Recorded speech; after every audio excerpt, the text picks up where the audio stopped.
Baik, Assalamualaikum warahmatullahi wabarakatuh. Perkenalkan, nama Ibu Anissa Amalia Utari, biasa dipanggil Ibu Amel. Pada hari ini Ibu akan membawakan materi mengenai kenakalan remaja. Nah, alangkah lebih baiknya sebelum kita mulai ke kegiatan pembelajaran, kita berdoa terlebih dahulu ya. Baik, Ibu akan memimpin doa pada hari ini. Pada anak-anak, sebelum mulai kegiatan belajar pada hari ini, mari kita berdoa menurut agama dan kepercayaan kita masing-masing. Berdoa mulai. Berdoa selesai. Oke. Apa kabar anak-anak? Baik semua ya, alhamdulillah. Adakah yang hari ini tidak masuk? Masuk semua. Oke, baik.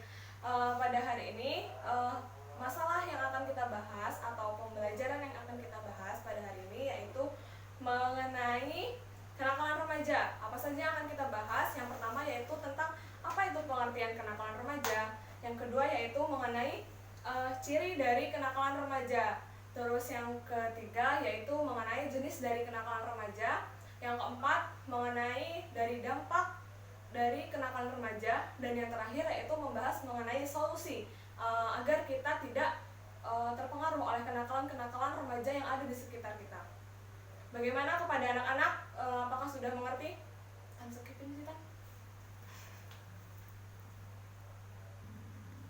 Oke, bagaimana anak-anak? Apakah sudah siap untuk menerima materi pada hari ini? Baik, kalau sudah siap, kita akan mulai dari pengertian. Yang pertama yaitu mengenai pengertian dari kenakalan remaja.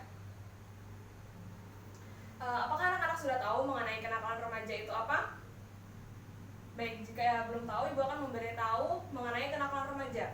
Kenakalan remaja di sini yaitu merupakan sebuah perbuatan atau tingkah laku yang menyimpang dari norma agama, norma sosial, maupun norma perilaku yang ada di lingkungan sekitar. Dari pengertian kenakalan remaja tersebut, mengapa disebut oleh kenakalan? Karena orang-orang yang melakukan kegiatan ini atau yang melanggar hal-hal ini itu disebut dengan orang-orang yang sadar tetapi melakukannya dengan sadar sebuah pelanggaran tersebut. Nah, yang selanjutnya yaitu di sini ada jenis dari kenakalan remaja. Di sini ada 3 jenis kenakalan remaja, yaitu kenakalan yang biasa atau sebagai contoh itu kenakalan masih standar atau wajar-wajar saja. Tetapi alangkah lebih baiknya kita menjauhi hal-hal tersebut walaupun itu masih sebatas wajar. Nah, contoh dari kenakalan tersebut yaitu yang pertama, membolos. Siapa nih yang pernah membolos? Baik itu membolos sekolah ataupun membolos dari jam pelajaran karena misalnya nih, males lah, gurunya itu nggak enak, gurunya itu jahat, gurunya itu nyebelin atau ada tugas, terus akhirnya menyebabkan kita udahlah bolos aja gitu. Nah, selanjutnya yang kedua itu ada kenakalan yang menjerumus pada pelanggaran. Nah, misalnya itu mengambil hak milik orang lain, misalnya ngambil barang temennya karena kita pengen tapi kita nggak bisa beli, kita ambil punya temennya gitu kan. Itu melanggar dari melanggar dari pelanggaran yang menjurus ke kejahatan. Yang ketiga yaitu ada kenakalan khusus. Nah, di kenakalan khusus ini biasanya itu cenderung sudah memasuki taraf yang lebih tinggi. Misalnya itu dengan contohnya nih, dalam kenakalan ini tuh seks bebas atau kita tuh belum nikah tapi sudah melakukan kegiatan yang seharusnya belum kita lakukan.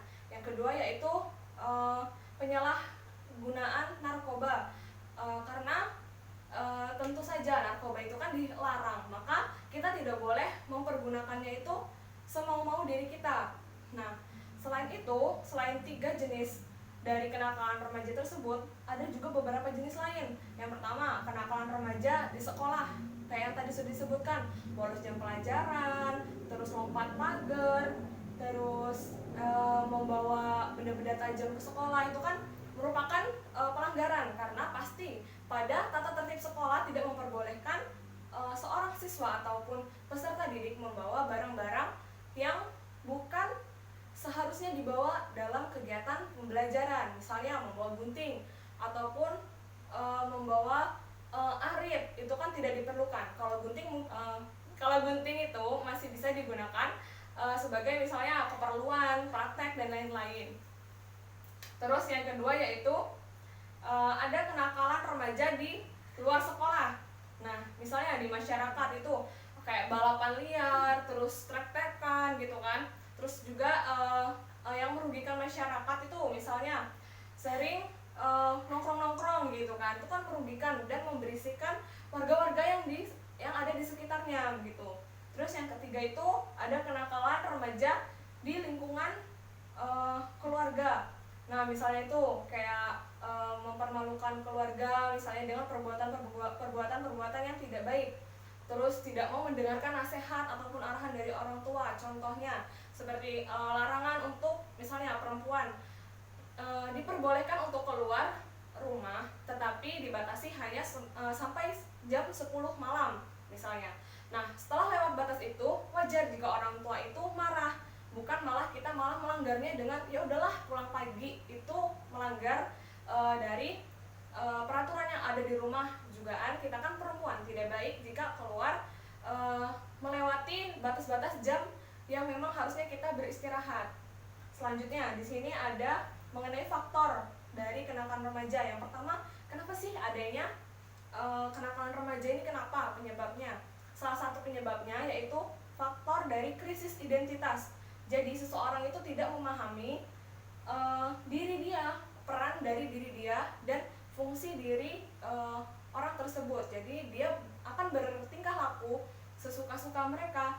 Dia akan bertindak seperti apa, tidak memikirkan bagaimana akibatnya jika dia melakukan hal tersebut. Yang kedua yaitu kontrol diri yang lemah. Nah, dari krisis identitas tersebut akan adanya kontrol diri yang lemah. Nah, kenapa lemah? Karena dia tidak bisa mengontrol sebaiknya saya gimana. Karena yang ada di pikiran mereka itu mereka penasaran dan mencoba terus menerus. Ada juga faktor eksternal. Nah, pada faktor eksternal ini misalnya itu pada keluarga, teman, dan juga pada kecanggihan teknologi. Nah, pada kecanggihan teknologi ini contohnya dengan adanya internet yang semakin luas dan melebar. Nah, di sini itu kan banyak jejaring-jejaring sosial yang menginput atau akses-akses pornografi seperti itu. Jika kita tidak bisa mempergunakannya secara benar, maka kita akan terjerumus dan akan kecanduan membuka-buka terus gitu kan. Nah, selanjutnya yang akan kita bahas mengenai bentuk dari kenakalan remaja.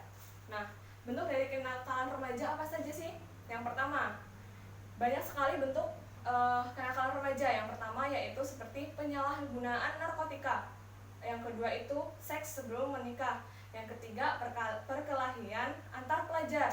Nah, yang keempat itu kebut-kebutan. Selanjutnya yaitu peredaran pornografi yang tadi karena kecanggihan teknologi. Terus juga merusak barang orang lain, mengambil hak orang lain, terus dan berpakaian yang tidak sopan ataupun tidak lazim mengikuti gaya kebarat-baratan begitu. Terus ada juga di sini mengenai dampak dari kenakalan remaja. Nah, dampak di sini tuh sangat banyak ya. Yang pertama itu akan menghancurkan masa depan remaja itu sendiri.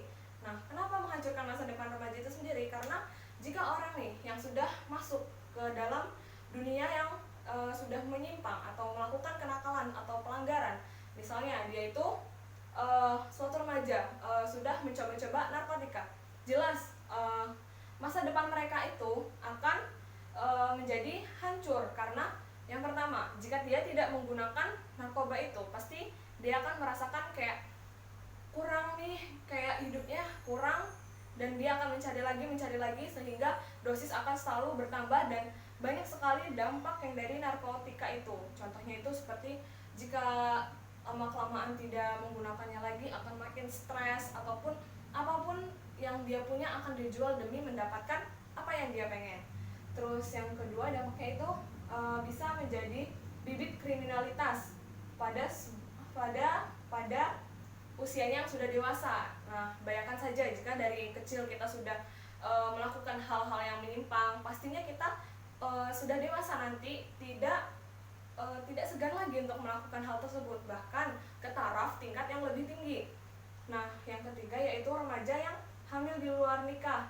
Pasti masa depannya suram. Nah, kenapa orang yang hamil di luar nikah itu memiliki masa depan yang suram?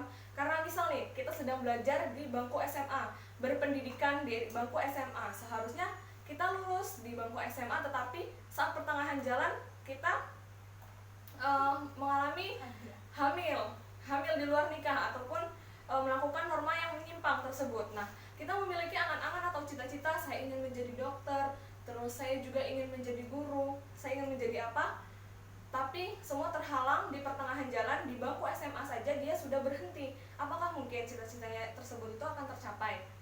Nah, selanjutnya ada lagi dampak, yaitu merusak nama baik keluarga. Jelas nama baik keluarga akan rusak.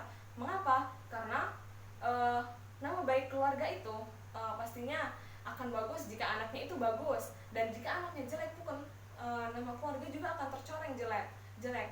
Nah, kenapa begitu? Coba dibayangkan jika diri kita menjadi pribadi yang jelek, bagaimana reaksi orang tua kita, bagaimana nama baik orang tua kita yang selama ini mereka jaga, kita hancurkan begitu saja. Nah, di sini juga, selanjutnya di sini ada dari solusi agar kita terjauh atau terhindar dari kenakalan remaja.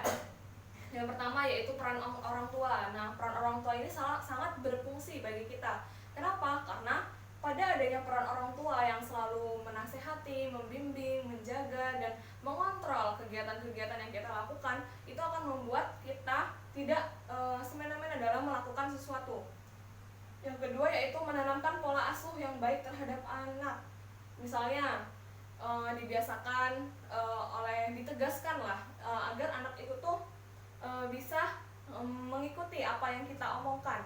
Maksudnya kita larang, itu dia masih mau mengikuti apa yang kita omongkan gitu. Yang ketiga yaitu membekali anak dengan ilmu-ilmu agama. Ini sangat penting karena jika orang tidak memiliki pondasi, istilahnya agama itu kan pondasi. Jika orang itu tidak mempunyai pondasi, maka yang akan terjadi yaitu hal-hal menyimpang akan mereka lakukan karena mereka tidak memiliki pondasi agama tersebut. Nah, yang keempat yaitu menerapkan komunikasi yang baik antara orang tua dan anak. Maksudnya jujur-jujuran nih antara orang tua dan anak. Misalnya, Mas, hari ini kemana, ngapain, terus kita sharing-sharing, terus anaknya nanti tanya, misalnya anaknya bilang hari ini aku dikerjain teman, hari ini aku gini. Nah, bersharing-sharing seperti itu akan membuat anak tersebut itu menjadi tahu. Nanti kan orang tuanya memberikan penjelasan, nanti kamu kalau di kayak giniin harus mencari teman yang lebih baik gitu kan. Jadi anak itu tidak sampai salah pergaulan begitu. Terus menjalin kerjasama yang baik dengan guru. Ada baiknya juga seorang siswa itu menjalin kerjasama dengan guru. Maksudnya di sini kan dalam dunia pendidikan itu guru itu membantu anak tersebut agar tidak menyimpang dari norma-norma yang lain. Misalnya di sekolah membolos dan lain-lainnya begitu kan. Terus mau mendengarkan keluh kesah anak itu, nah yang perlu paling perhatikan itu. Orang tua yang bodoh amat ataupun orang tua yang tidak peduli terhadap anak akan membuat anak tersebut menjadi seseorang yang mencari perhatian di luar dengan melakukan kenakalan remaja tersebut. Dan yang terakhir yaitu memberikan pengertian tentang tujuan hidup. Jadi dibimbing, misalnya nih, nak mau jadi apa, nak mau jadi apa gitu kan. Jadi habis ini mau sekolah di mana kalau mau itu. Nah, kita memberikan pengertian kalau misalnya dia mau menjadi dokter, berarti dia harus SMA masuk IPA. Setelah itu berusaha untuk masuk universitas terbaik dan masuk ke jurusan yang dia mau. Dan kita harus menasehati jika misalnya dia tidak bisa mencapainya, kasih solusi yang lain. Maksudnya jika dia tidak bisa menjadi dokter, mungkin dia bisa menjadi bidan, tarafnya yang lebih turun lagi perawat dan lain-lain begitu. Nah, sekian materi dari Ibu. Apabila ada yang ingin ditanyakan, silahkan ditanyakan. Ada yang ingin bertanya?